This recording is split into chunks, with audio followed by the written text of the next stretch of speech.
England don't lose tournaments because of the weather, or the time of year, or the pitch, or the travel. Those are the excuses we hear every single time.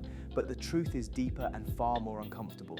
While continental teams arrive at a World Cup ready to enjoy the experience, England arrive carrying the weight of a nation that expects, a media that suffocates, and a football culture that turns every tournament into a test. You are terrified to fail. This isn't about tactics, it's about identity, it's about psychology, it's about the emotional relationship England has with winning and with losing.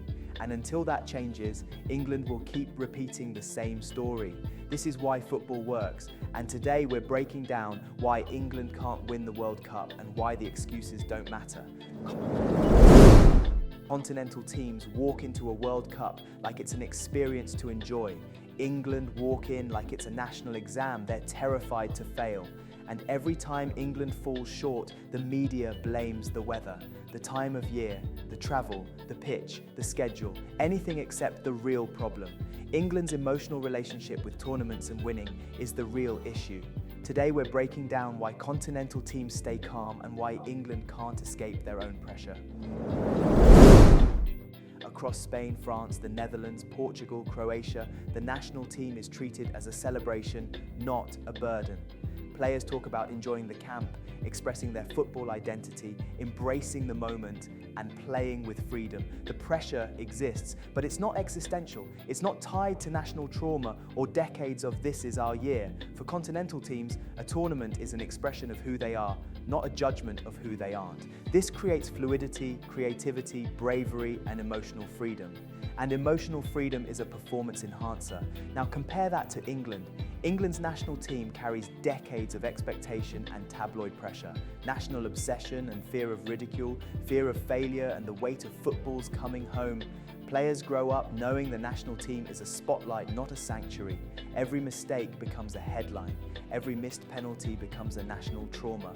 This creates tighter decision-making, less creativity, more caution and fear of mistakes. Emotional tension kills performance. When England fail, the media rarely talks about identity or psychology or pressure. Instead, they blame the weather, the time of year, the winter break, the summer break, and the travel. Anything external becomes the scapegoat. But the real issue is internal. England's relationship with tournaments is built on fear, expectation, and judgment. Continental teams lose a game and move on. England lose a game and it becomes a national post-mortem. You can't play free football when the entire country is waiting to dissect your failure. Sports psychology is clear. High pressure reduces creativity and increases rigidity. Continental teams play expressive, fluid, and instinctive football. England often play cautious, rigid, and emotionally tight, not because the players lack quality, but because the environment is heavier. This is why England look better in qualifiers than in tournaments. Qualifiers are football, tournaments are judgment. When Spain or France go to a World Cup, the vibe is, let's show the world who we are. When England go, the vibe is, don't mess this up. That difference alone changes body language, risk-taking, movement, confidence, and resilience. Football is a psychological sport and the mind leads the body. So is it true that continental teams are more laid back? Yes, culturally, psychologically, and historically. Continental teams treat tournaments as expression, identity, and enjoyment. England treat tournaments as judgment, expectation, and pressure. And until that emotional relationship changes, the performances won't.